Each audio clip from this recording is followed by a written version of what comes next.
O presidente Bolsonaro disse em pronunciamento nessa terça na TV que sempre foi a favor da vacina, nunca gostou do Ustra e, inclusive, está entrando em contato com o seu lado feminino.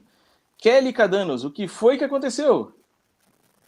Olha, as duas últimas partes eu não sei, mas a respeito da vacina, essa ele tentou sim dar uma engambelada, viu?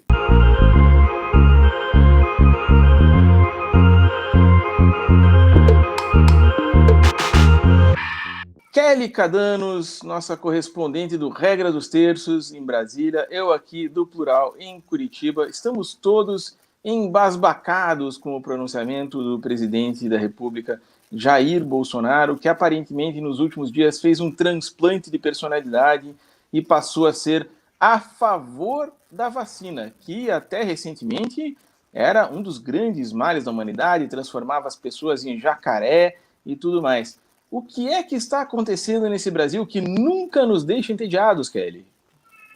O que está acontecendo é o mesmo que a gente falou na semana passada, né? É o efeito Lula já no governo do presidente Jair Bolsonaro, né? No pronunciamento do presidente nessa semana, ele foi à televisão, a televisão e as rádios para dizer que sempre apoiou a vacina, que esse vai ser o ano da vacina no Brasil, prometeu mais de 500 milhões de pessoas, de 500 milhões de doses da vacina ainda neste ano, até o final do ano, e aparentemente uma mudança de postura. Até se solidarizou com as vítimas da Covid-19. Né? A gente chegou a um recorde, mais de 3 mil mortes diárias, mais uma vez no país, e nesse mesmo dia o presidente vai à TV finalmente, né, se manifestar em relação a essas mortes, se solidarizar com essas famílias e também prometer vacina, mas uma mudança radical de discurso, né, Galina? Um cavalinho de pau, né?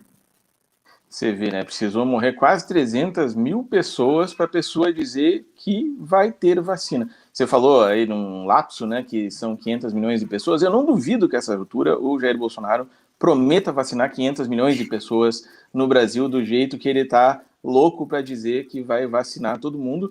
Como você disse, em parte em função do efeito Lula, né? Inclusive nessa terça-feira também, no Supremo Tribunal Federal, continuando a saga, né, da redenção do ex-presidente petista, a Carmen Lúcia, de uma hora para outra, deu ela também o seu cavalo de pau e disse que o Sérgio Moro, afinal de contas, era parcial e que aquele julgamento não pode continuar valendo. Né? Todo mundo achou que tinha acabado ali o Cássio Nunes, né, que é uma espécie de líder do governo no Supremo, né, tinha ido lá e dito que não, que estava tudo certo, Sérgio Moro é um cara bacana.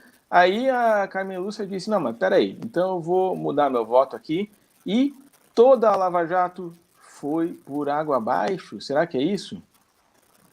Olha, toda a Lava Jato não sei, mas pelo menos a reputação do ministro Sérgio Moro ficou bastante abalada, né, em relação a esse julgamento, né? A gente lembra que a ministra Carmen Lúcia, ela é uma das ferrenhas defensoras da Operação Lava Jato no Supremo Tribunal Federal. Então, apesar dela já ter indicado na última vez que esse caso estava sendo julgado, algumas semanas na segunda turma, que podia mudar de voto, mesmo assim não deixa de surpreender essa mudança, né, de voto da ministra Carmen Lúcia. Lá em 2018, ela tinha votado contra a suspeição do então juiz federal Sérgio Moro. Ela tinha dito que ele não tinha sido parcial, nem tinha agido politicamente.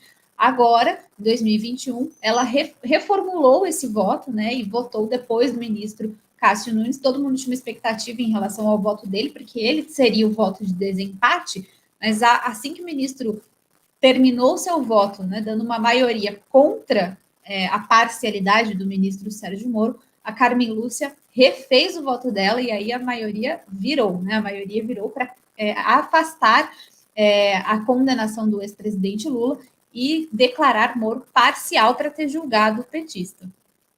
Parece aqueles jogos de futebol, né, com os 47 do segundo tempo, com um gol de mão, sei lá, o cara vai lá e vira e em cima da hora uma das torcidas, lógico, vai ficar triste e a outra vai ficar felicíssima, né? Agora, lógico, entre uma coisa e outra, entre 2018 e agora, teve toda a questão da Vaza Jato, as gravações, os áudios, as mensagens da spoofing também, né? Então até faz um certo sentido a pessoa mudar de posição em relação a isso, e aquelas mensagens realmente são bastante comprometedoras. Então não quer dizer simplesmente que A ministra teve um sonho e no sonho ela recebeu a informação de que o Sérgio Moro era parcial, né? Ela tem um certo sentido, né? Pelo contrário, ela já vinha dizendo que achava grave essa situação mostrada pelo Intercept há muito tempo, né? Nos julgamentos do Supremo, tanto na turma quanto no plenário. Então, há muito tempo ela já vinha mostrando uma certa insatisfação com esse conteúdo que foi divulgado. Então, hoje foi só a pá de cal que faltava, né? Digamos assim, em relação a esse embate entre o ex-ministro Sérgio Moro e o ex-presidente Lula. Agora, além do efeito Lula, além de tudo isso, o Bolsonaro também está reagindo a uma insatisfação popular tremenda, como você falou aí, 3 mil mortes por dia são, se a gente for fazer a conta aí, se isso se prolongasse daqui por um ano, a partir daqui, em um ano, a gente teria mais 1 milhão de mortos. Além dos 300 mil que já faleceram, né? A gente teria mais 1 milhão de mortos, ou seja, um número absurdamente escandaloso que deixa todo mundo apavorado, as pessoas estão com medo, exceto um ou outro aí que ainda talvez não tenha entendido a gravidade da situação. Todo mundo está com muito medo e lógico que se o presidente não faz nada para reverter uma situação assim, isso vai entrar na conta dele, já está entrando na conta dele e vai pesar inclusive na reeleição. Você acha que isso é um fator fundamental, o medo do Bolsonaro que isso afete a reeleição dele, se é que ele ainda está pensando em reeleição? Imagino que esteja, né? Com certeza, né? Primeiro porque a gente tem esse fator Lula que traz o ex-presidente de volta para a corrida eleitoral. Com isso, o Centrão no Congresso já não está mais muito animado com o governo Bolsonaro e ainda tem essa situação da pandemia, né? São 3 mil mortes por dia, 22 estados e o Distrito Federal estão em alerta crítico em relação às UTIs nesse momento. Os únicos estados que não estão em alerta crítico são Amazonas e Roraima, por enquanto. A Fiocruz hoje pediu, inclusive, que sejam decretadas restrições de 14 dias nesses 22 estados e no Distrito Federal para tentar conter o avanço do coronavírus e também o número de mortes pela doença. E claro que isso vai refletir na popularidade do presidente. Além disso, a gente tem o auxílio emergencial, que ainda não saiu, está previsto para sair agora em abril, mas ainda não saiu, o valor vai ser reduzido, vai ser por menos tempo. E aí tem essa questão da vacinação, né? A gente viu hoje o Ministério da Saúde, hoje não, na terça-feira, a gente viu o Ministério da Saúde reduzir de novo, pela sexta vez, a previsão de vacinas que devem ser entregues até o final de abril aqui no Brasil. Então, antes, essa estimativa era de 57 milhões de doses de vacinas até 30 de abril, e ontem o Ministério da Saúde reduziu de novo para 47 milhões de doses. Então, são quase 10 milhões de doses, aí tem uns números quebrados no meio, mas quase 10 milhões de doses a menos previstas já para abril. E aí tem aquela coisa, né, Galindo? O presidente diz que a vacina é a prioridade, que nunca se portou aí contra a vacina, que ele sempre disse que vacinaria a população com a vacina que saísse, foi isso que ele disse no pronunciamento, né? Mas a gente lembra, por exemplo, a vacina da Pfizer, ele falou sobre essa vacina no pronunciamento, mas ele recusou 70 milhões de doses em agosto, vacinas que seriam entregues até dezembro. Então, ele disse que ele não precisava ir atrás das vacinas, né, que os fabricantes é que deveriam procurar o governo brasileiro. Então, tudo isso vai refletir, claro, lá em 2022. Quanto mais a economia demorar para ser retomada, e isso não tem como fazer sem vacinação, isso também vai pesar no bolso das pessoas e com certeza na popularidade do Bolsonaro também. Então, veja só quantas descobertas o Brasil vem fazendo nos últimos tempos, né?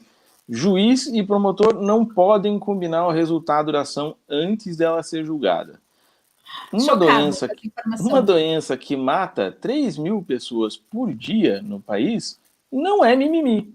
E, além disso, quando você tem uma doença grave que já matou 300 mil pessoas e existe uma vacina que protege contra ela, é bom você comprar a vacina. Olha só, a gente aqui no Brasil, depois de 521 anos, tem feito alguns progressos. A gente costuma, dizer que o Brasil não vai para frente, mas veja só nos últimos dias quantos avanços importantes a nossa civilização fez. Eu acho que tem jeito.